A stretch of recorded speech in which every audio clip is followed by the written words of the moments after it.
Hello everyone, my nickname is Amo. Today I brought a sake from Nagasaki Prefecture. Name of sake is Yokoyama. Brewery is Omoya Shuzo. About brewery, they're founded in 1924. They once stopped production, but descendants restarted in 2018. Their target is brew sake which will be loved and remembered in the world. Let's look into the spec of sake. Actual name of sake is Yokoyama Silver 7. Type of sake is Junmai Ginjo. Polish ratio is 55%. Type of rice is Yamadanishiki. It has several options, Muroka and Genshu. It also mentioned that about hire, which means pasteurized, but most of the sake is pasteurized, so I will not focus on this point. Alcohol rate is 16%. There's a message from Brewery. After reluctantly stopping the production of Japanese sake for 30 years, Taizo Yokoyama, driven by a strong desire to resume, overcame numerous hardships and revived production on the island of Iki in 2018. Please enjoy this sake that is filled with passion. It is recommended as cold sake in a wine glass. Now let's estimate the taste of sake. Looking into type of sake, it's Junmai Ginjo. Aroma should be gorgeous and fruity. Strength, sweetness, acidity, complexity, and sharpness are expected in the middle. Type of rice is Yamadanishiki. It's the most popular rice. It has a characteristic of strong and dry taste. Looking into type of water, Nagasaki Prefecture's water has a characteristic of strong and sweet taste. It has two options. One is Muroka. It means unfiltered. It brings stronger umami and complication. Another one is Genshu, which means undiluted. It gives wild taste. I estimated the taste of sake like this. I rated quite strong strength, umami, sweetness, and complexity. I rated fruitiness, smoothness, sharpness in the middle, and less acidity. It also should have wild taste. Let me explain a little bit about Nagasaki Prefecture. Nagasaki Prefecture is here in orange. You can fly from Tokyo or Osaka by low-cost courier. Nagasaki has unique mixed culture of Europe and China since Nagasaki was the only area where trading was allowed in the middle of 17th to 19th century. Nagasaki has several world heritage. First one I would like to show is hidden Christian sites in the Nagasaki region.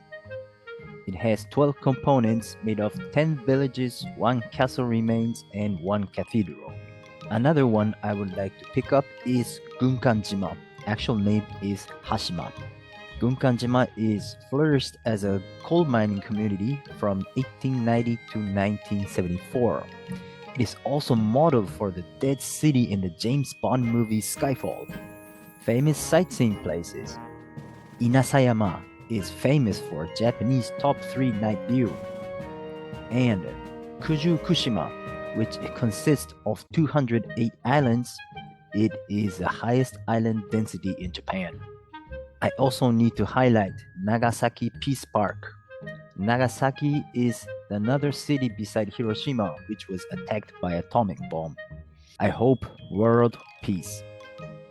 Famous foods in Nagasaki. They are quite famous for champon. This is noodles and originally came from China. It's salt and dashi-based soup and it's filled with variety of ingredients. Also, castella, which is a sponge cake. This originally came from Portugal in 16th century. Other famous foods like toruko rice. This is spaghetti and pilaf and tonkatsu. So it's a mixture of Europe, Turkey, and Japanese food. Sasebo burger is also famous. It is large size and diverse range of toppings. And they are also very famous for sashimi. Nagasaki has number 3 fishery amount. and they called themselves Sashimi City. I would like to already report you result of the taste. The orange is result and this blue line is the estimate. It had stronger taste and umami than I expected, but sweetness was quite less than expected. Also, complexity was around middle. Overall, aroma was fruity and dry like a muscat. First taste was wild and very strong and rich umami taste. It had less sweetness and acidity. Umami remained as aftertaste. It was so smooth and sharp. It was super delicious and good for umami taste lovers. Hanakin time! I hope you a nice evening. Goodbye. Today's starter, I have edamame. Like last week, this is hijiki and aburage and clams. This is bamboo sprout, maybe similar to last week, but it's different type of bamboo sprout. It's much smaller. And I have pickled celery. King of starter, edamame. Rich taste of beans. Now, hijiki. Aburage is doing a very good job. I think if you put aburage into Japanese food, everything gets tasty and delicious. Aburage is thin fried tofu. Now, bamboo sprout. Actually, crunchy texture, and basically the taste is soy sauce base. I have to say it's similar from last week. Pickled celery. Basically this is pickled with salt, and it's not that salty. It's making the taste of celery more mild, and it's good. Same like last week. For appetizers might be a little bit too much. I'll get full before I go to the main dish. I have to think about it. Done with beer. Now let me bring sake and main dish. Here it comes! Today's sake, Yokoyama Silver 7 and sashimi. So I chose sashimi since Nagasaki City they call themselves Sashimi City. Now one thing I would like to highlight is that this, you see the cap of this bottle, it's sealed quite tight, and quite often this sake has gas inside. But this sake, it says it's pasteurized, so I think the fermentation has been already stopped, and I think it's not sparkling. But let's see. Now, color is clear. Let me check the aroma. It's fruity and dry. I'm not good at expressing the aroma in the fruits or nuts, but I saw somewhere that they said it has an image of muscat. A very nice aroma. Let me taste it.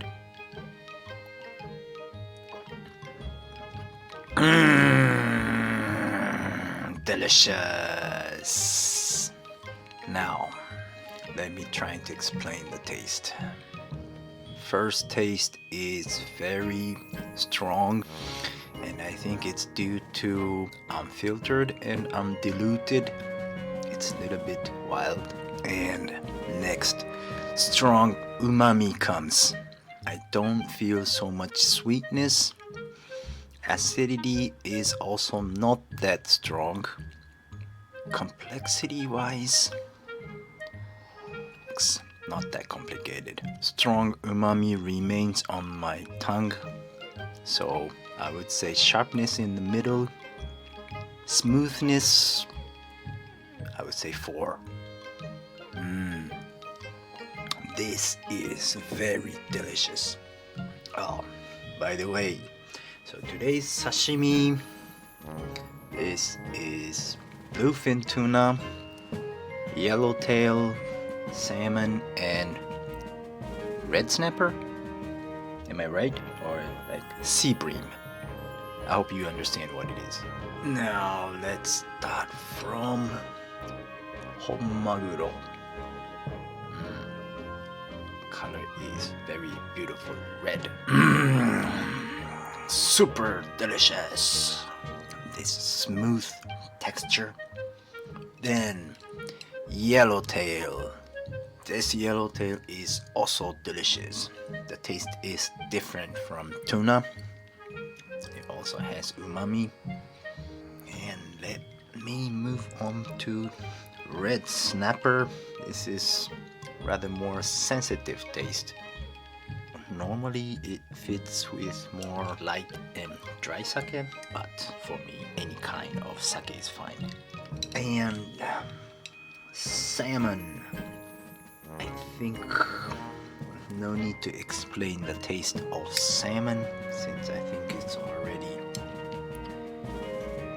one of the most famous sashimi and sushi in the world. By the way, cap of this bottle was sealed quite hard, but it's not sparkling as I thought. It's pasteurized, so it's not sparkling. This sake has really strong umami, so I think you can use it to all kind of food, and you can use it during the meal and also after the meal. This guy is all-rounder. Very delicious. I have traveled quite a lot of places in Japan, but Nagasaki is one of the prefecture out of 3 prefecture I've never been. Nagasaki, Saga, and Aomori, but I wish to go there somewhere.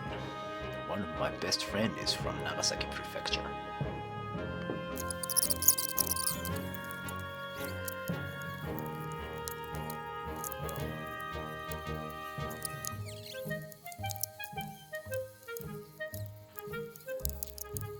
Overall, today's sake, Yokoyama Silver 7. Aroma was gorgeous and dry like a muscat. First taste was very strong and I could feel strong umami. It was less sweetness and less acidity, less complexity. Aftertaste, umami remains on my tongue.